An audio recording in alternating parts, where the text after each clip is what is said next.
Ian Castleberry with the Wise Guys right now. It is our Major League Baseball update with Ian via the DC Creasman Jewelers Wise Lines. And Ian, as always, buddy, great to have you back. Hope you enjoyed a nice weekend.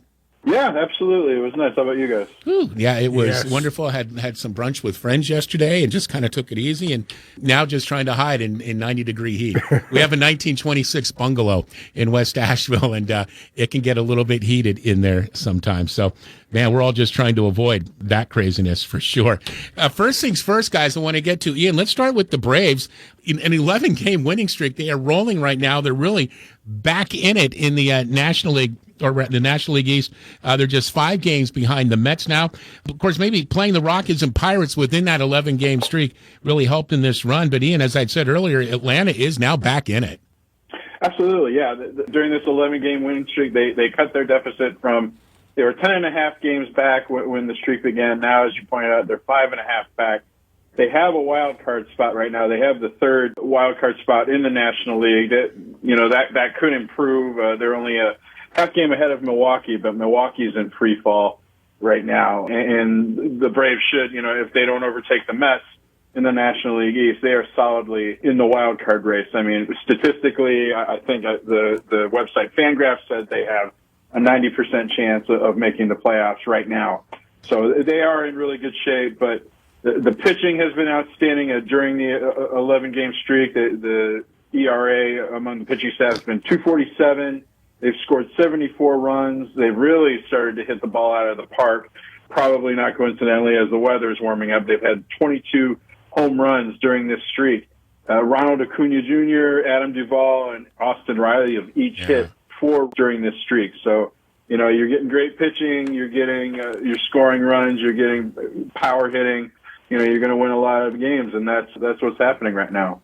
And congrats! It's been fun to watch. It's always nice to go. You're channel surfing, like, oh, the Braves are on. Yeah. Let's check that out, especially nowadays. Let's hope that keeps going. I'm sure they're going to be in it, Charlie. I'm going down there to watch them play in July. I hope it's not going to be 100 degrees. It will be. Try and get something in the shade if you can. As Ian Castleberry joining the Wise Guys with Barrett Sports Media, our Major League Baseball update via the DC Creasman Jewelers Wise Lines. And Ian, really sad news. 5 Marines were killed in a helicopter crash last week in Southern California, and sadly, one of the deceased Marines was the son of a former Major League Baseball player. Yeah, Steve Sachs, who listeners probably remember played for the Dodgers and Yankees throughout his career. His son, John, 33 years old, was one of 5 Marines killed, as you said, it was a training flight crash in California. This happened last Wednesday near San Diego, and Steve Sachs issued a statement to a local television station saying talking about his son, he was my hero and the best man I knew. And he said his son wanted to be a pilot since childhood, even when he was out there on Major League field playing around in Little League. Also, sons of major leaguers want to be major leaguers, right? Yeah. But Steve Sachs said his son John always wanted to be a pilot since childhood. He would talk about the planes that flew overhead during Major League ball games and even Little League games. Wow, Charlie, you're a parent. A parent's worst nightmare is losing their child before they die. And I don't think I've known a lot of people that's happened to him. I don't think you ever get over that, Pat. No, I can't imagine you do. And poor Steve Sachs. That is how devastating. And Sachs gets he's kind of well known for having those accuracy issues, and they called it the Sachs syndrome. But he was a heck of a ball player, and he was a tough ball player. And I remember he replaced Davey Lopes in that Dodgers lineup. Lopes retiring, I believe, at that time. Great second baseman. Those Dodgers teams could have won like 2 or 3 championships if the Reds were not in that same division. Yes. But Sachs was a great player. Doesn't quite get the due he deserves. And this is just devastating, and our condolences to his family. As Ian Castleberry joins the Wise Guys Mondays talking Major League Baseball. And this is interesting, Ian. Looks like Tony La Russa may decide next time to pitch to Justin Turner of the Dodgers. Folks are still talking about this decision. So tell us how the White Sox skipper is taking some serious heat over this one decision. Yeah, so this was in last Thursday's game. The White Sox, they were facing the Dodgers, and it was Trey Turner. He had a one ball, 2 strikes count. There were 2 outs in the inning. There was a runner on second base that Freddie Freeman advanced on a wild pitch. So inexplicably, Russa called for an intentional walk after that wild pitch, after Freeman advanced to second base. And you can even hear on the White Sox broadcast, as you're watching, you hear a fan yelling from the stands, "He's got 2 strikes, Tony." So that was a baffling decision in itself. I mean, and Trey Turner is an outstanding hitter, but like most major leaguers, he's not that great a hitter when he's got 2 strikes on him. So statistically, this was just baffling. But it was even worse when the White Sox pitcher, Bennett Sousa, who's a left-hander, maybe Russa was going for a lefty versus lefty matchup facing Max Muncy.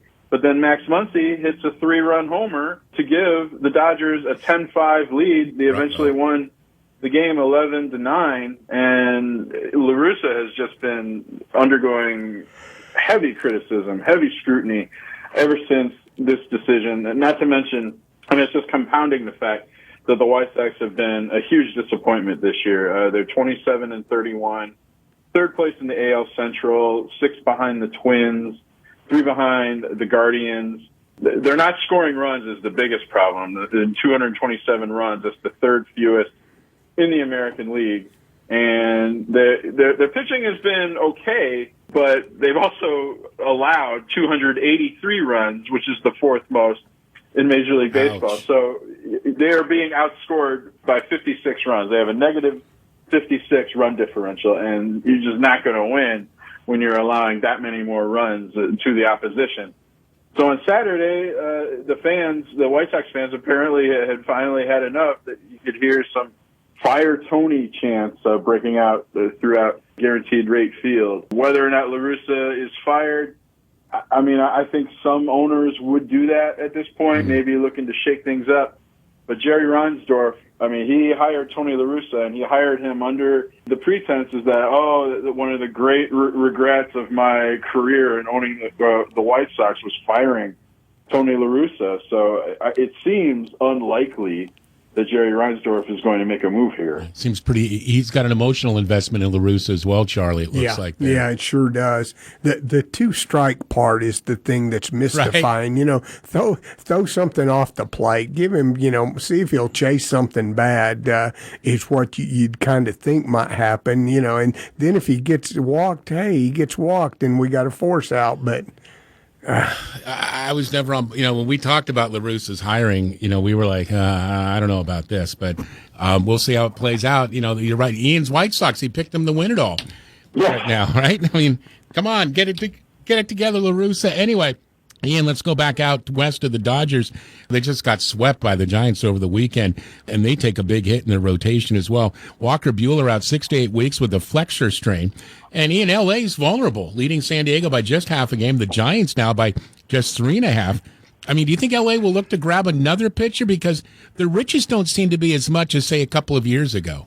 They probably will look at the trade market, but you have to look at, they gave up a lot to get Max Scherzer last year, including their top prospect, catcher Kelbert Ruiz, gave up a top pitching prospect as well.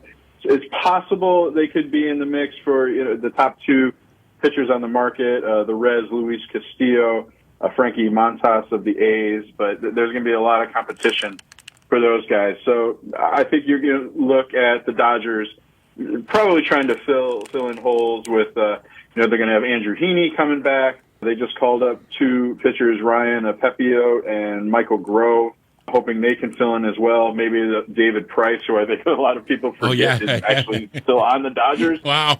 In their bullpen. Like how many people have David Price and we're like, we don't really need him. But they could also get maybe Justin May or Danny Duffy back from injury.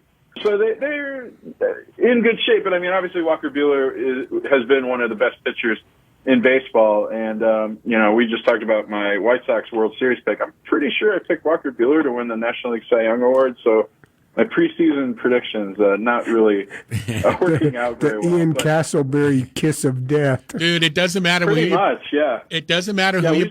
we should go back and revisit this. Maybe at the All-Star break or something like that. Well, but anyway, Walker Buehler, I mean, he is probably out for the rest of the season. I mean, he has a flexor strain in his right elbow.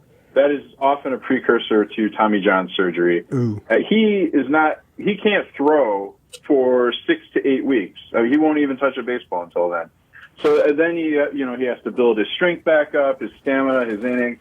Maybe best case scenario, he could rejoin the Dodgers in September, but it's almost like going through spring training all over again. Is he going to be at full strength? What is his capability going to be? So, yeah, a devastating blow for the Dodgers, but they are in good shape with their depth.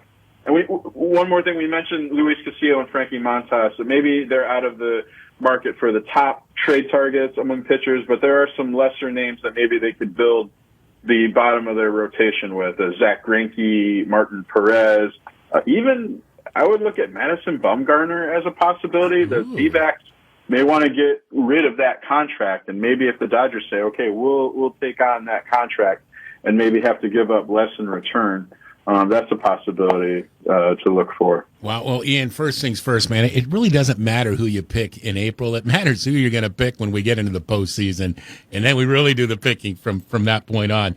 Even someone is informed and tapped in as Ian. You can't get it all the time, for sure. And Ian, before we let you go, buddy, everyone's favorite umpire is suing Major League Baseball again. Ian, what's the beef Angel Hernandez has with the league?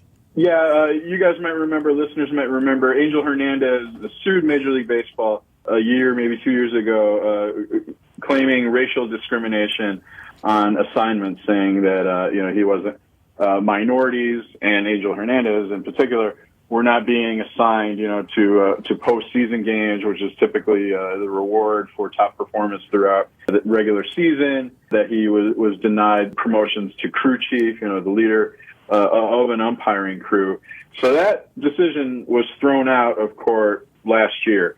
Now Angel Hernandez is appealing that decision, claiming that Major League Baseball manipulated the umpire evaluations. And really, we only have his word to go on here because we don't know exactly how Major League Baseball evaluates its umpires. The information is kept under file. But saying that even though he was consistently well reviewed and scoring well on his evaluations, then when it came to the end of the season, that Major League Baseball was suddenly like, we don't think he's good enough. You're not going to get promotions. But how many times have we talked about just what an awful, terrible umpire Angel Hernandez is?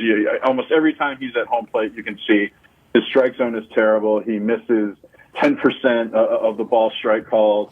Joe Torre 2 years ago said it wasn't just a question of balls and strikes.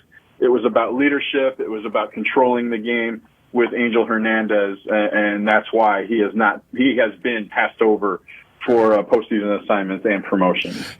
Charlie, Angel Hernandez doesn't really need baseball's assistance in making him a crappy umpire. He's doing a great job on his own with that. But this really frustrates me to a sense, and I'm all about minority. I support minority hiring and getting more of that into the game, and baseball needs that, and certainly maybe on the umpiring end. But I just can't help but think that Angel Hernandez, there's something underhanded about what he is doing, and it's almost reminding baseball, I dare you. And yet he goes out and remains the worst umpire in the game and sits there and goes, well, why am I not being promoted? Why not being used in the postseason? I don't know. They're real fishy about this. There's some people that think he's lucky he's got a job as a major league umpire. Yeah. I mean, heck, with the union, right, Ian? I mean, they got a great union. He's lucky he has a union, exactly. Yeah. I mean, if I sucked, that's how it works in our world. You suck, you go, and not in Angel Hernandez's world. Wow. We'll see where that one plays out. Ian, of course, is going to be with us on Thursday. And Ian, we got maybe just 60 seconds. Where do you think this Deshaun Watson situation is going to go? We were asking Chris Womack earlier in the hour, does he think this suspension could be going longer than a year due to more people stepping up against Watson? Yeah, I think it's definitely a possibility. And then when you have, Charlie mentioned, the two women appeared on Real Sports with Brian Gumbel.